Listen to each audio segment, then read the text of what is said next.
Do you find yourself walking through this whole experience going, last time I do this, last time I do that? You know, I haven't really been thinking of it like that, but I have been trying to enjoy it just because, I mean, I'm aware of that. But, you know, I'm not off into the sunset. This is going into battle, so you kind of have to keep that mindset, keep focused on a tough opponent, somebody who's coming to knock my head off, and you know, I'll take time to soak everything in the aftermath. Is your retirement in any way contingent upon you winning on Saturday? No, not at all. I mean, I plan on winning 100%, and I'm always planning on winning. So, no, I just feel like it's time. I've had an amazing career, and I've talked about it before, like the emotional up and down and the kind of the excitement I've been chasing doing this sport is still there a little bit, but not quite as it used to be. I feel very fortunate to have my health, my physical and my mental health, and you know, I've had a great opportunity the whole road, and it's just a perfect time. Sacramento and hometown, new arena. When did that shift for you? When did that process? When did the love shift for you? I mean, I still have love for the sport. It's just, I don't know how to describe it. It's not necessarily a bad thing. I feel like I compete well. You know, it's just not like, I feel like Fedor looks. That's, you know, that's basically it. Not that I don't enjoy the whole build up, and on top of that, you know, it's a tough road to be a professional fighter. I've been a combat athlete for 20 some odd years, and I have a lot of different interests as well, and you're forced to focus on that fight. And I mean, this is my 4th fight this year, and so, you know, that's 2 months at least every single time where I'm focused just on a fight, and I have other things I want to do, and if I don't say I'm going to say when, I'll just continue to go and go and go. I know myself. I mean, I enjoy doing this, and it's easy for me. It's great margins as a businessman. There's no better margins in the fight game. What are your emotions? You know, you got Van Zandt, Team Alpha Male, you got Josh on the card. You're on the card. You know, that's kind of the future of Team Alpha Male. What are your emotions with these other fighters coming in? I mean, it's really exciting. I mean, we have our gym, which has been in the same place for the last 10 years, and we're actually moving to a new location right across from Sac State, 20,000 square foot, top-notch facility, and you know, the team is just getting going. It's been established for over a decade now, but it's just really starting to get the next phase of fighters that we've been bringing up since they're young kids, 9 and 10 years old, that are now 21, 22, 23, and are professionals. And I mean, it's a really exciting time for the team, and especially here passing the torch to Paige, somebody that deserves all this attention she's getting because she works so hard. She's such a special person, and you know, you have Josh Emmett and you have Alex Sandoval. Those are homegrown Sacramento guys that have come up through our program and have put in a lot of hard work to be here. So I'm excited about that phase of things. A lot of different things that I'm going to be able to focus on, and it's tough. It's tough getting in there and fighting every day. You're in a danger zone when you're sparring with guys like Cody Garbrandt and Chad Mendez and all these up and comers. You know, it's not an easy way. It's not an easy way to make a living, and you know, I've enjoyed it, but I think it's time to say, all right, let's move on to some different things, some other passions that I can focus my time on. How did you and Paige have a business relationship? Who called who invited who out, and, you know, to meet and see if she can be part of the team? We actually have a Train with Tam program, so we have guys that come from all over the globe, all over the U.S., that just are able to come and test out the gym and get an experience with the gym. And she came from Reno. She was training in Vegas a little bit, and just stepped in the gym. And I remember sitting down with her and asking her, I was trying to get to the bottom of what she was really going after with this. Like, do you want to get into acting? Or, you know, what I was trying to gauge. And she's just like, I want to be a world champion. And so right there, then she got a fist fight, a heated fist fight with a kid that we had on the team. It was a little Brazilian kid. He's just about, you know, right about to be, I think 13 or 14, and he was a stud kickboxer.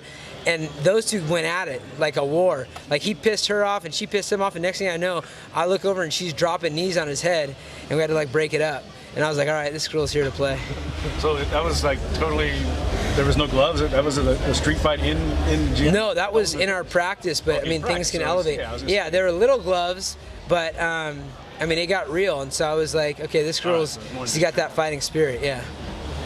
You touched on it, but the significance of Sacramento and this facility in particular. A few years ago, you remember, this was a dream, and so to have the first UFC card here. Yeah, it's amazing. I mean, a lot of people don't know the history of what we went through as a community.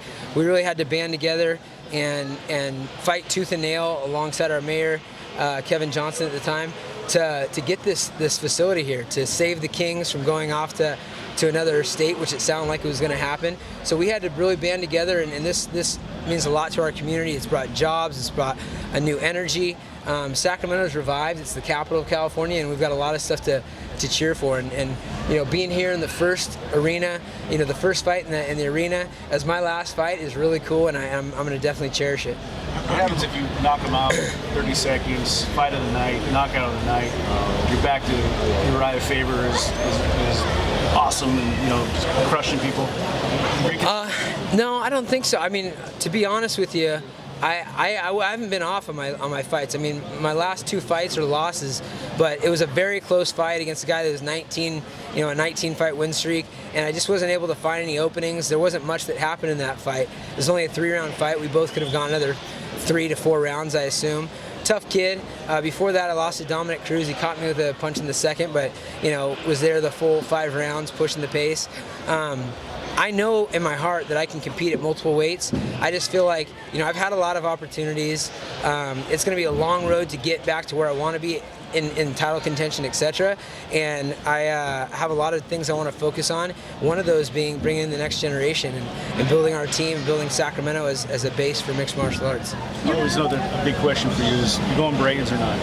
I am. I've got to keep this hair out of my face. I don't know what Paige is doing. I haven't talked to her, but I've got, Miss Rah Rah. She's the one that did the braids the first time for me out of Stockton. She's cruising through. Did she do Paige's braids, or somebody else do that? I think someone else is doing Who hers. looks better in braids, you or Paige? Paige looks better than anything. Well, that's true. Yeah.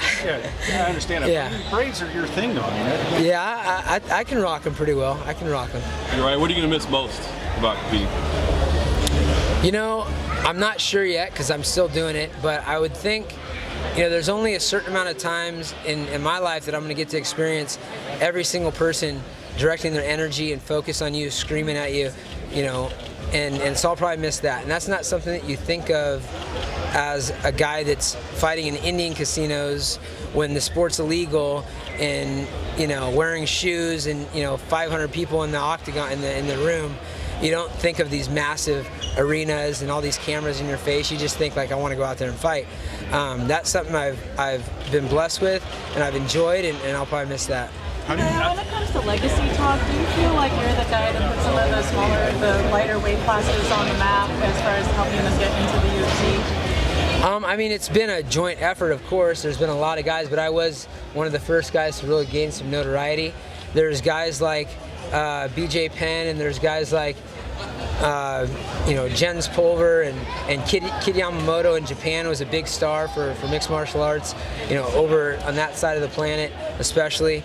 But the biggest thing I think is the leadership that we've had with the UFC. They've really taken their time and started to play in each element of this fight game. And so I've done my part with a great team behind me. Outside of the weight cutting, what will you never miss about all of this? Well, there's something, that's part of my world where you have to push through adversity and do things when you don't want to do them. And I'm sure I'll have some of that in whatever phase I'm doing next, whether I want to go do some competition grappling or running or whatever I'm going to do, and in the business world and the personal life and whatever. But forcing yourself to get into a physical confrontation, a fist fight with another guy, when you're not really feeling up to it, I won't miss that much. But I'm still going to get in there when I feel like it. How do you hope you're remembered? For me, the way I want to be remembered is just basically somebody that fought with a lot of heart and passion. I know that I was a world champion and a top contender my entire career, so I'm proud of being at the highest level for over a decade. But I think I'll be remembered for somebody that was an ambassador for the sport, somebody that helped build something bigger than myself, and also for the team. you know, it's the team that I've been able to build and is having so much success. How much easier does it make it to walk away knowing that you have built that team and you will still, be able to carry on kind of your name and your legacy in the sport? It's not like, you're leaving and everybody forgets about you. Yeah, I mean, that doesn't really matter to me. I didn't get into this sport to be rich and famous by any means, but it's cool to be able to affect people's lives. I know that a guy like Cody Garbrandt, he comes from a place where he's serving as a motivator for people around him, his friends, his family, being an example of wherever you come from, you can come up on this world and do good. So I like giving back in that sense. And then, knowing that I'm a part of this community, Sacramento and California, and then the MMA community in general is a good feeling. Right, do you think you get the credit you should for your WEC belt? Because sometimes it seems like people think that because it didn't say UFC on the belt, that it wasn't a world title. Well, the truth is, it depends how educated you are about the sport. At the time, it was owned by UFC, by Zuffa. It was the only weight class that they were promoting, the only organization they were doing at the time. So the guys that know. For me, I mean, we had Jose Aldo and Jens Pulver and Mighty Mouse and Dominic Cruz and everyone under the sun, Pettis. These guys are all champions at the WEC, and there's no doubt that I was a world champion when that was the world championship belt.